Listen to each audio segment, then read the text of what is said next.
Okay, it's just unbelievable what an equal opportunity grifter the president of the United States is. A friend of mine who is casually kind of an observer of politics, maybe once every 2 months, she'll kind of check in on the news. She always votes Democratic because she's a woman and is raising a daughter in Oklahoma. So she knows that you can't vote for a Republican if you're raising a female in Oklahoma. She texted me yesterday and said, "Hey, I saw that Trump was like selling watches. Isn't that illegal?" And I called her and I go, "Julie, that is the most minuscule thing that he's doing. I mean, the corruption that this man is doing, the watches and this right here. Let me put this up, Kylie. Trump tells supporters they can get the same medal he claims he gave to J.D. Vance, Marco Rubio, and Caroline Leavitt if they send him money. It's the Trump Patriot Medal. Receive the honor. This is one of the greatest honors in the Trump world. J.D. Vance, Marco Rubio, and Caroline Leavitt have this award. Send money. It's unbelievable. And it's also unbelievable how, like, somebody like my friend Julie, who's pretty apolitical, but when it's time to vote, she goes and votes the way she needs to for herself, for her gender, for her daughter, for marginalized people. And she just checks in on the news. And I thought it was so quaint and cute that she thought the only thing he was doing wrong was selling watches. What about Trumpy Trout? He has booze with his name on it on military basis. This man, what I found hilarious about this, I mean, obviously it's appalling, but he's asking for money and demeaning Marco Rubio, Caroline Leavitt, and JD Vance all at the same time. He's saying, I don't give a fuck about that medal. If you give me money, I'll give you one too. I mean, it demeans them as he's grifting. And here's the deal. He'll probably sell out. And I just want to remind everybody, all the people that have been investing in all this Trump shit, they're losing their ass, and Trump's making billions of dollars. Just FYI. Well, and my point with this is that this is the most harmless of the illegal things, for sure, and the corrupt things that he is doing. You get up to billions of dollars of crypto. You have now where he's selling out American national security to Russia for deals. You have him pardoning the drug smuggler, former president of Honduras, for the tech oligarchs. So my point with this was that it's quaint to think that these little Trumpy Trout and these things are so illegal when the corruption is so much deeper, and the breadth of it and the cascading effects of it are just staggering. So when I spoke to my friend Julie, I'm like, oh, I wish that it was just the watch, because that's child's play compared to all of the other corrupt stuff that he's doing. All right. And then I think he's still riled up and wound up like a cheap clock that he cannot win the Nobel Peace Prize. So he's done something to get as close as he can possibly do. Put this up, Kylie. The United States Institute of Peace in Washington, D.C. has been renamed as the Donald J. Trump United States Institute of Peace. The State Department did this week. Polling USA said it's also cringe. And this is just wild to me that I'm old enough to remember when Barack Obama was president, how Fox News would talk about how he was arrogant and he was so stuck up, and he thought he was better than everybody else, and he thought he was a king. Yes, Fox News said that. They said Barack Obama is acting like a king. And now you have Kanks, who's out there putting these huge North Korea-style banners of his mugshot all over Washington, D.C. He's changing the names of buildings. He's redesigning the Oval Office in the trashy, most garish way. And this old queen is such a malignant narcissist. He will never, ever stop. And shit like this, if any other president did this and acted in such a grandiose way, it would be a headline. But basically, this is kind of buried in the news cycle because it's so minor compared to all of the other shit that he's doing. It kind of goes along with the coins, that renaming an Institute of Peace. And I saw that the social media post that the State Department put up was something to the effect of, well, he settled 8 wars. And I'm like, this motherfucker has done Name the 8 wars. Name them for me. You can't do it. He is so pathetic. And I guess what my problem is I can't understand why he's not embarrassed at these cabinet meetings, why he's not embarrassed Because you with these shame the pictures of shameless. him. I mean, it's a part of his mental illness. He's incapable of feeling that type of embarrassment. And behind the malignant narcissist, Pumps and listener, it's just festering insecurity. So he thinks, okay, if I name the building Donald J. Trump, that will fix me. If I win the Nobel Peace Prize, that will fix me. If I humiliate all of my former critics and get them to come bend the knee to me, that will fix me. If I humiliate all these tech oligarchs and get them to bend the knee to me, that will fix me. And the thing is, nothing will ever fix this man, only death. Death is the only thing that fixes his constant, pervasive, nagging, malignant insecurities that manifest in this homicidal narcissism. Nothing will ever fix it until he is dead. That's the only thing. And then after that, there's going to be some, Laura Loomer, should probably go on a fucking 10-year vigil, and we'll have some of these cultists that just will never, ever, ever let it end, sadly. All right, put up this Politico headline. All right, Young Republicans chapter plans to host far-right German leader after the, quote, I love Hitler chat. Politico is reporting that Young Republican chapter plans to host this far-right German leader, you guys. And so here is just my question. You have Israeli groups calling Miss Rachel an anti-Semite of the year. Yet there's really hardly ever any mention of Elon Musk. There's hardly ever any mention of the incubating of real anti-Semitism. I'm talking about real Jew haters. And I'm telling you guys, the most anti-Semitic people I know are the most Republican and the most religious, the WASPs. And it's amazing to me how these Israeli groups ignore and allow anti-Semitism to incubate and excuse it so much on the right. And then if Miss Rachel, who is not an anti-Semite, who speaks about universal human rights of children, she's called an anti-Semite. Or Zoran Mamdani, who says, yes, I'm concerned about anti-Semitism and I'm also concerned about Islamophobia. Both concern me, that he's considered an anti-Semite. And I'm just so curious as to when I see the most glaring anti-Semitism that really makes Jewish people far less safe, it is all of the incubation of this going on the right, in my opinion. Well, look no further than Trump's boat parades in Florida. Swastikas all over the place. Elon Musk, nobody said a word about the Sig Heils.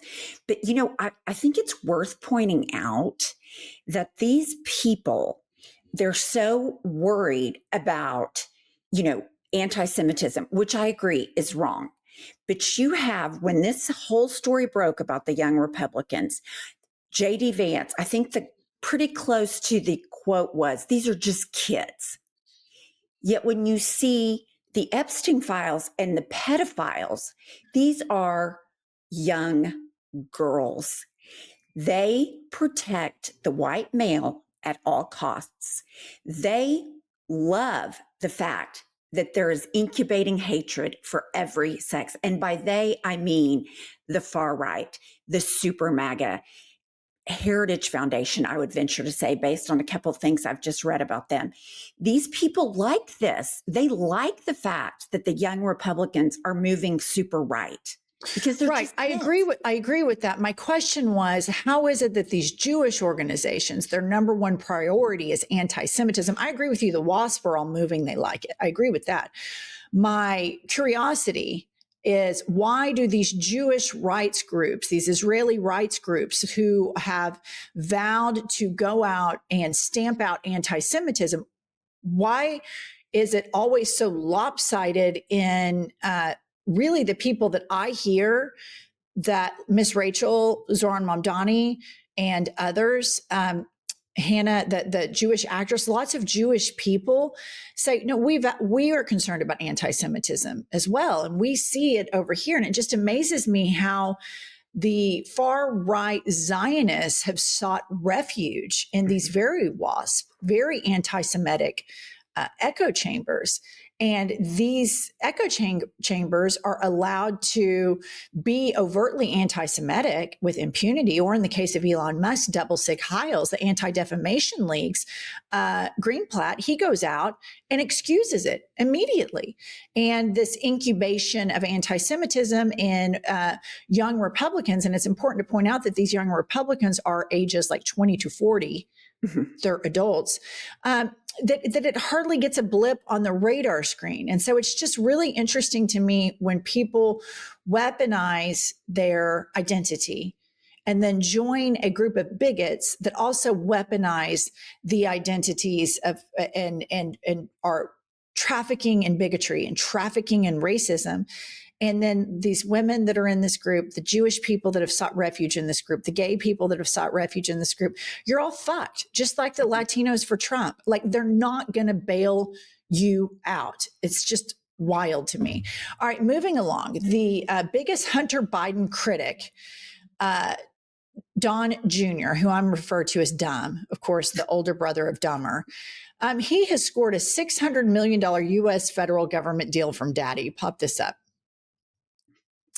Donald Trump Jr. backed startup scores a $600 million U.S. federal government deal. President's Sons Fund 1789 Capital poised to capitalize from father's administration. I remember a strung out Don Jr. on his podcast. Looked like maybe some sort of drug hangover or perhaps drug use. I don't know. That's just what I read, the analysis on Elon Musk's First Amendment website. And he was losing his mind over Hunter Biden. And here we are with Dumb doing exactly what everybody has always known that the Trumps were going to do, except for the triple Trumpers. These people like to cheat. This is DEI. This is Nepo baby. It's never been about DEI for these guys. It's always been about racism. And DEI is just the new N word right now. And Donald Trump Jr. is a full-blown DEI hire and a Nepo baby for his daddy, just like Jared Kushner. It's just corruption, corruption, corruption. It's corruption blended with complete and total incompetence. Don Jr., he's not qualified to run a dog school, and he's going to get this big, huge contract with the Pentagon. Where are the fucking Republicans? Where is James Comer, who we heard about Hunter Biden? Like, this is supposed to be separated by regulations and laws, and we are allowing it. We're seeing it before our eyes. And I've heard Republicans say, well, I mean, he's not trying to hide it, and that's the difference. Corruption is still corruption, regardless of whether you do it in the open or private. It is so stunning because this is just going to be a massive grift. Nothing good is going to come out of this. And the American taxpayer, they're the ones that are going to get fucked. But guess what? Nobody cares. Yeah. And mostly who doesn't care are MAGA, because MAGA Republican policies have lied to voters for decades, and they have fed their white privilege that you can be poor, but we're going to favor your whiteness and feed that part of you. And I feel like there is a paradigm shift right now in the country where even people in overtly red communities are seeing this grotesque wealth by Donald Trump in a time where we are cutting SNAP benefits, cutting USAID, and the Christian signaling is even overtly hypocritical for even some of the worst hypocrites. It's really getting hard to look away. So I hope that the Democratic Democratic establishment continues to follow the evolution of the Democratic base, because I do think that we can really, really beat these guys and hopefully get an FDR style reign, that many years of reign for working class Americans, and have a very stable democracy. And lastly, I want to leave you with this. All of this stuff is done for this man right here. This is a toddler in the middle of a manic episode in the Oval Office. Play the clip. You have to look at combustion engines. Biden and Buttigieg actually did an analysis using edge. I'm sorry. Edge. I mean, I know that is just an 8-second clip, but him sitting there, he's just sitting there like coloring. If you notice, he's sitting there like, goofing off. Why he has to have an entourage of dipshits at all times, I think it's because the people surrounding him are dumber and more morally corrupt than he is. So I kind of get it. He's like, okay, so if I'm here, I have more riz than they do. I need to have all of these people behind me because, Duffy is dumber than a box of hot rocks. His wife is on Fox News constantly weaponizing her gender to annihilate the rights of other women and browbeat women who want to have careers. And then he just like a toddler, just boot edge. Shut the fuck up. So you can say Pete Buttigieg. Were we supposed to have a fucking parade down Pennsylvania Avenue, you fucking feces throwing nut job? And here's the thing. He is who he is. He's a piece of shit. He's always going to be a piece of shit. It's never going to change. All of the people standing behind him, all of the people that continue to support him at this moment, this is the cancer in the country. The people who excuse that 8-second clip is acceptable, that we're going to infantilize this man all the way to the deathbed. It's just a level of toxicity that I just can't handle. Well, and the giggling and it's such a knee slapper. It's just so profoundly inappropriate. And the dignity of the White House, in my mind, left before the East Wing even went, because he has reduced every person in that administration, in that building, to being so undignified and incompetent. It's everything I grew up thinking the White House was. It's the exact opposite now. These are not smart people. These are not experts. All right, that's all we have. Please like, subscribe, drop us a comment to feed the algorithm, and we'll be back later with more news.